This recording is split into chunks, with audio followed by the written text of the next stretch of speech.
We are Ole Miss Rebels. As Mississippi's flagship university, we dig deeper, see farther, work harder. We pioneered human organ transplants. We helped prove Einstein's theory of gravitational waves. We are conducting life-changing research that solves the problems of today. We are Ole Miss, transforming lives and the world. Hey, welcome to the POMcast with Stephen Willis. We're going to start in a few minutes, but I want to tell you to hit up our social sites, retweet, share, comment, like, do all of that stuff. It can only help us out and it'll make the show even better. But we're getting ready to give you a lot of good Ole Miss information, and I just thought I would tell you that because the POMcast is starting. Well, it's starting right now. Wait, no, that's a little early. It is starting right about now. All right, welcome to the POMcast. On this Friday morning, we made it through yet another week. The only downside is the college football season is moving way too fast. Before we get started, I do want to tell you about Travel and Cruise World. That's 1-800-330-7461. Again, that's 1-800-330-7461. What I was trying to do is give you guys a resource. They can get you the same price you can get online. They get paid by the parks. So these guys can be a resource for you for your vacation, for mask mandates, things going on, things that could influence your vacation. At least this way you can plan for it. So give them a call, 1-800-330-7461. See Central Florida like a local. Also, go to bookatailgate.com. That's bookatailgate.com. So they have single game, they have full season packages, they have everything you can need for tailgating in the Grove. So give them a call at 662-701-1177. That's bookatailgate.com.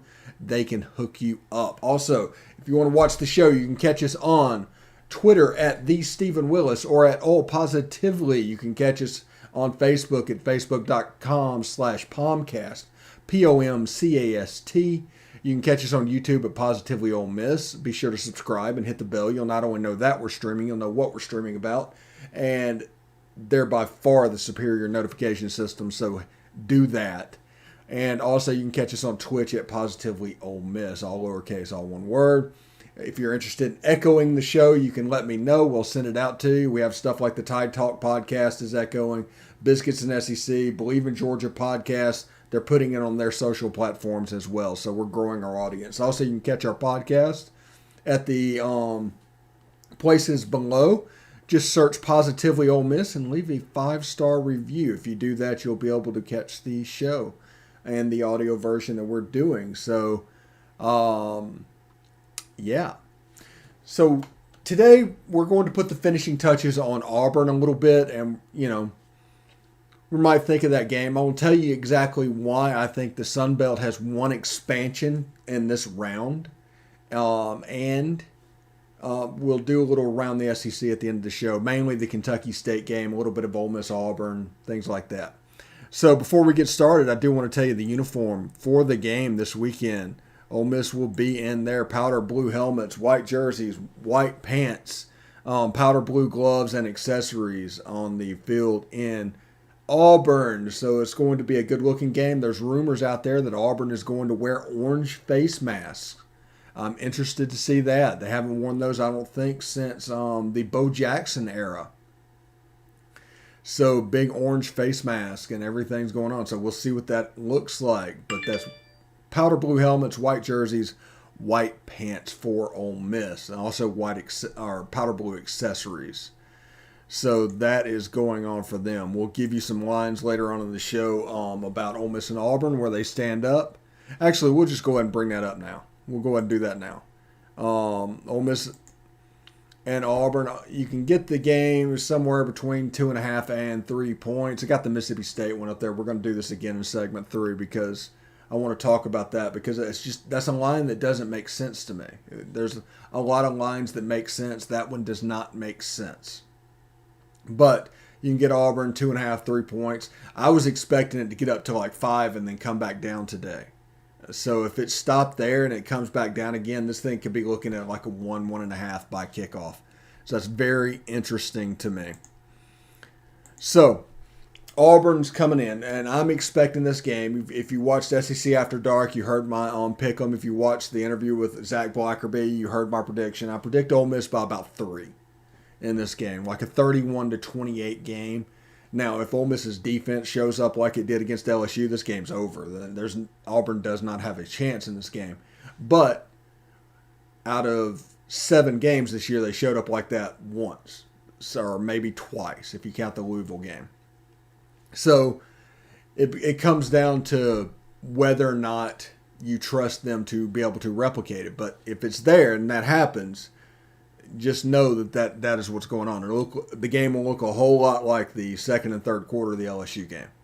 It is what it is. Hopefully Matt Corral is a little bit more healthy this week. He was severely limited last week, as y'all know, probably close to 50 or 60%. But he gave it a go, took a shot, and did what he needed to do, and performed fairly well for somebody as beat up as he was, especially in the passing game. Just taking what the defense gave him and things like that. So if it's better, if he's 75-80% going into this game, bingo. It's a good sign for Ole Miss.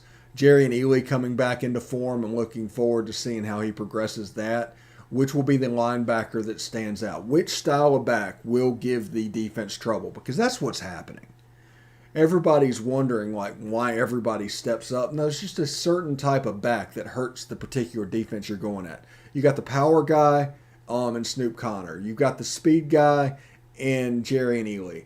And then you have Henry Parrish, which is kind of in between. He's got a little bit of both. And I think Henry Parrish started last week, by the way. And Snoop started the week before that. So they don't know who's going to go week to week. But I'm interested to see who will give this Derek Mason defense trouble. More times than not, it's Snoop, because he's very powerful and very direct. And that is going to affect teams playing against RPO defenses, RPO offenses. So it'll be interesting to see. Auburn's going to play their version of they play over and over and under defense, but it's basically out of a 3-man front. A lot of the Derek Mason stuff that they did back at Stanford, a good defensive coordinator, just absolutely a good defensive coordinator, and understand that Auburn is a good team. This is a game that if Auburn won by 3 touchdowns or Ole Miss won by 3 touchdowns, neither would surprise me, or anything in between. Nothing would surprise me. So Auburn has a good football team. The winner of this game will be in the catbird seat moving forward.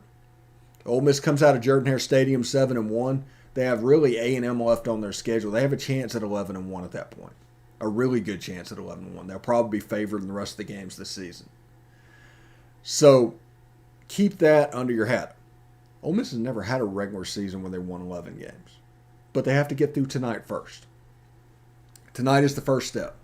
And next they face Malik Willis and the all-everything quarterback at Liberty. A sports book released a line on that game. Not that I'm looking ahead or anything like that, but Ole Miss is going in with a 15.5-point favorite over Liberty next week. So they've already opened that one up. Saw that whenever I was doing the Vegas Insider thing. I think that's FanDuel that dropped a line on that. So just a heads up there. But Auburn's going to try and run the ball. They're going to try and hit the edges.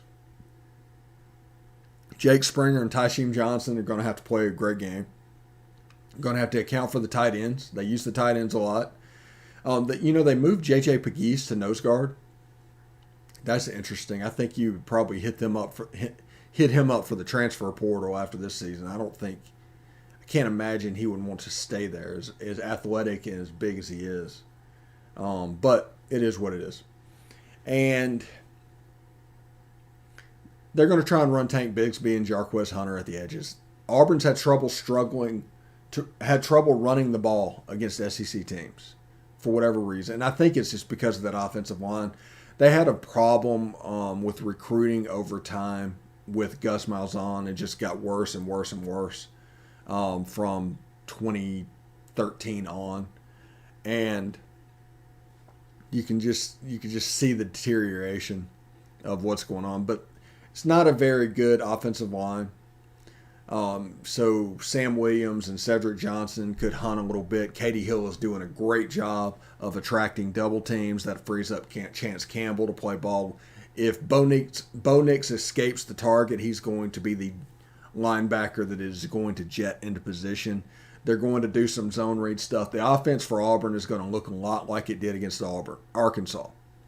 And if they do that and everything's going on, you can see how it looks. So look for zone reads with quarterback runs. Look for Bo Nix escaping the pocket and trying to make something happen with his legs. Ole Miss probably needs to heat him up, honestly.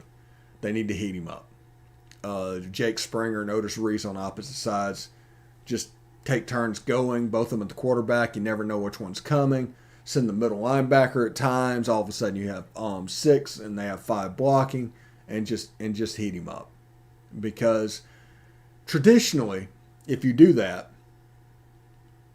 Bo Nix will throw you the ball. Because it is what it is. And they're going through right now the good Bo and bad Bo thing that we went through 5 years ago. And they kind of chuckle at it. But Bo Nix had his best game against Arkansas, and the week before was against LSU, where Bo Nix basically willed them to win. So he's getting better, and is just at the right time, because this is a game. If Auburn wins this game, they're kind of smooth sailing until Alabama. So these are 2 pretty good teams. Now they dropped the game at Penn State. They dropped the game to Georgia. I'm not going to hold them dropping a game at Georgia over their head at all. They should have dropped a game at Georgia State. So Auburn, while they might be a high ceiling team, they appear to be a fairly low floor team as well. With Sean Elliott and the boys from Georgia State being able to, really, they should have won that game. There was a pass that was just dropped. It was given completed.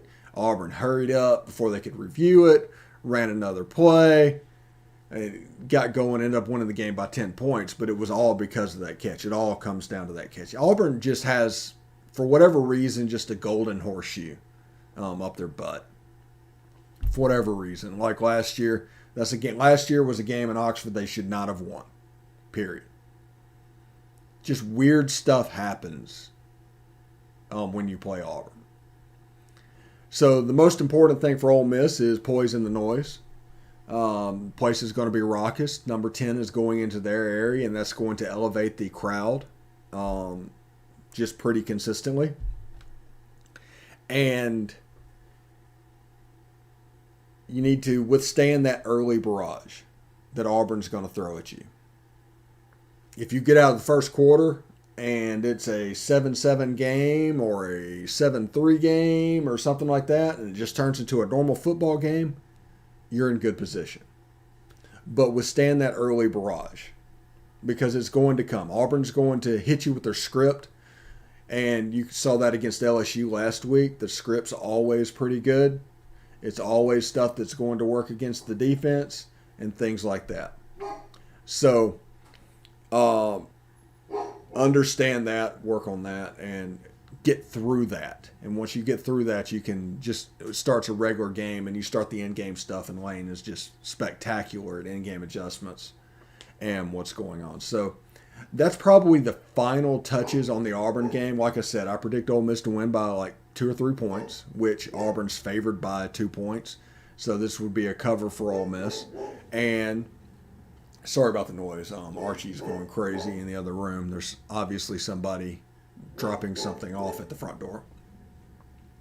But moving on, we're going to blow through the mid-show break and talk a little bit about how I think the Sun Belt Conference has one expansion this time through college football.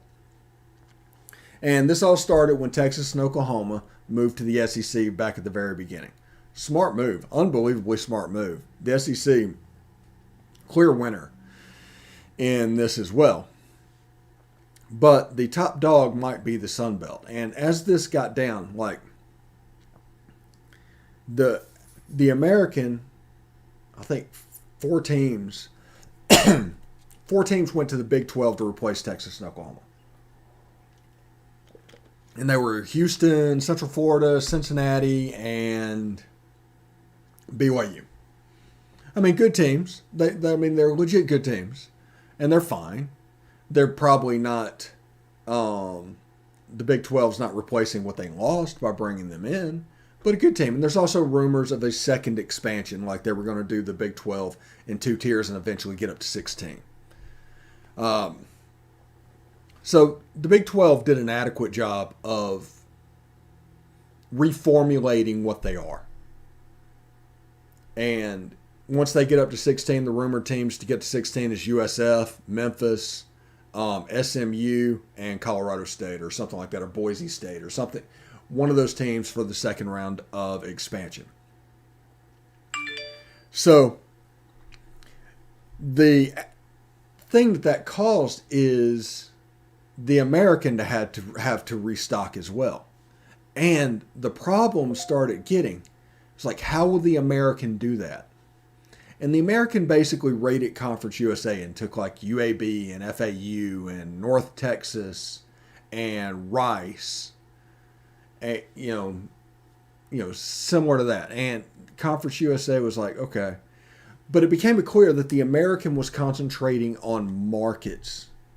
I think the American took Charlotte as well. And you see all these like big markets coming into the conference. So they're making a potential play. It isn't about whether or not Rice can win football games now. It's about replacing Houston and still being relevant in Houston. So they grab Rice, put them in, they do whatever they need to do. But the teams are not anywhere near the level of the teams that are leaving. Even down at the UCF level, who's struggling this year, they're not doing particularly well. The American did not do a great job replacing them. After it was over, Conference USA actually said, after those teams left, the Conference USA is better off without them. We'll get to that in a minute, because that's absolutely not true. And anybody that believed that from the beginning, it was fool's gold. It was folly, things like that. So that brings us to the Sun Belt. The Sun Belt has gone to Conference USA and taken USM. They've gone to Conference USA and taken Old Dominion. The rumor is over the next week or two, they're going to take Marshall. And they're going to elevate from FCS James Madison, creating a 14-team league that, honestly, is just going to be fun. We always make jokes about the Fun Belt. That's kind of what's happening. All of the Deep South schools are just moseying on together all the way up to Virginia. Now, before we start talking about the Sun Belt, we'll talk about Conference USA, who has, after Marshall leaves, I think they'll have 5 teams. And they're talking about them replacing with teams like Missouri State and Liberty. And everybody talks about how toxic Liberty has been throughout this whole process. Now, whether true or not, there is some bad headlines coming out about. This is a school that's in the news right now for basically obstructing justice when it comes to rapes and trying to shame victims into not coming forward. You have the athletic director from the Baylor teams from the mid-2015s or 2014s. He was there. And the coach is Hugh Freeze. These are all going to be storylines next week, by the way. So this is obviously a group of people that are putting together that, on one hand, just do not care what people think. On the other, they desperately need their approval to get to where they want to be. So it's an interesting dichotomy with Liberty at the moment. And they want it to get into the Sun Belt. They desperately want it to get into the Sun Belt. Sun Belt didn't want them. They might end up with Conference USA because Conference USA is desperate for teams, and where are they going to get them? We talked about Missouri State. I don't even think North Dakota State. I don't think many teams would jump on the Conference USA bandwagon. So it's kind of a dead conference.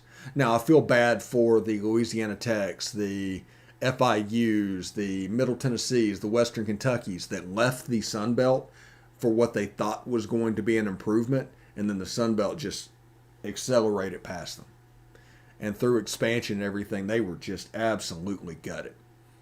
Like, if you remember, the American originally was essentially Conference USA from the decade prior. You know, the teams that were in the American were basically Conference USA. So it was a conference. It was CUSA by a different name, and now it just keeps adding on. Now they're again CUSA by a different name, and Southern Miss realized that they don't have the market to play this game. The last two rounds of expansion they have lost. They've tried to go to the American both times. They couldn't do it, and it's because Hattiesburg is just a small market, and I tell them all the time, don't feel bad. If Ole Miss and State were in your position coming into this, they would be going through the same thing because Oxford and Starkville are not big markets. And so USM got to the Sun Belt. And the strategy you started to see from the Sun Belt is while the American was attacking markets, the Sun Belt went after brands. They wanted teams with a tradition of winning, hearty fan base, things like that. They might be in small towns. It doesn't matter where they are. But if they're good, they're good. And I'm of the opinion that you can never be as good as somebody trying to play the game they invented. You need to do something different. And the Sun Belt would have been destined to be the bottom of the FBS ladder for the foreseeable future if they would have continued to try to keep playing that game. But they decided to break away and go with markets. Go with brands. And Southern Miss going into the Sun Belt. Marshall going into the Sun Belt. James Madison, which spends like $60 to $65 million a year on athletics. If you go all of Division One, including the FCS, there'd be like 60th. So this is not a small school. They're going to grow rapidly. You got Marshall. You got Old Dominion. And it's going to be really cool to see. It's going to be about building brands and building the markets into something based off of that brand. It's just a different perspective and a different way to do things. And I commend the commissioner of the Sun Belt for getting this done. He should be one of the hottest commodities in college football, but the problem is all the commissioners are brand new. So it is what it is, but he's doing a fantastic job. So I love watching Coastal. I don't know what it is. I love the style of offense. I think Jamie Tradwell should be probably on LSU's watch board. He's doing a fantastic job offensively, defensively, special teams. He might need to move up a level before going to someplace like LSU, like go someplace like Houston or Memphis or something like that. And just a little bit bigger time football. But Jamie Tradwell is a great head coach, absolutely great head coach, and is doing fantastic things at Coastal. Billy Napier at Louisiana, I don't know why he'd want to leave, but he's probably banking on the LSU job as well.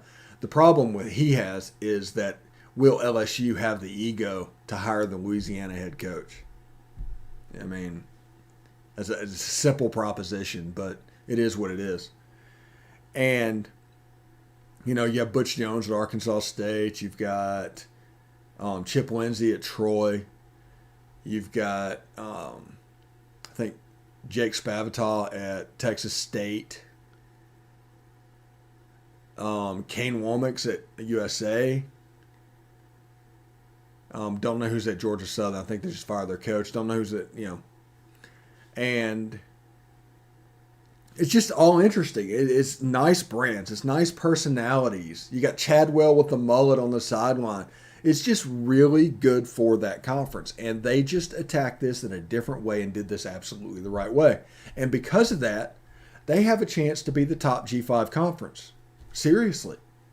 They went from going in, if they play the game that everybody plays in the country and did everything by markets, they would probably remain where they are. The last G5 conference. But instead they went after brands and built it just off of athletic departments and things like that. Just not even looking at the markets they're in. And they built something that could turn into something very special. So I commend them. Congratulations very much. All right, we're going to bring this back in. We're going to talk about around the SEC because Mississippi State is either a pick'em or a favorite in this game. And I'm trying to figure out exactly what Vegas knows. Because last year, they did the drop 8 thing. Kentucky's defense outscored Mississippi State's offense and kind of won with a runaway. So Kentucky is better and on pace, potential 10-win team, potential 11-win team. And they're an underdog at Starkville. Now, Starkville is going to be a difficult place to play. I'm not saying it's not. And Will Rogers is a different guy than they had last year. I understand that. But if Mississippi State is predicted to win, Kentucky's not the 12th team in the country. Now, they're probably seeing this as the Zach Arnett defense versus the Kentucky offense, which has struggled. We've talked about it over and over and over again about how Will Levis is Kenny Trill. And Kentucky's offense looks just like it does last year. It looks like last year's team with Wan'Dale Robinson. That's what this team looks like. Now, I want to see what it looks like. If Kentucky can run the ball, this game's over. This is all she wrote. Kentucky's going to win a 21-7 game, and we'll call this quits. But if they can't run the ball in that Zach Arnett and they have to throw the ball, there's a chance for turnovers and a chance for wildness that's happened in Starkville. Now, this game is on the SEC Network on at the same time as the Ole Miss Auburn game.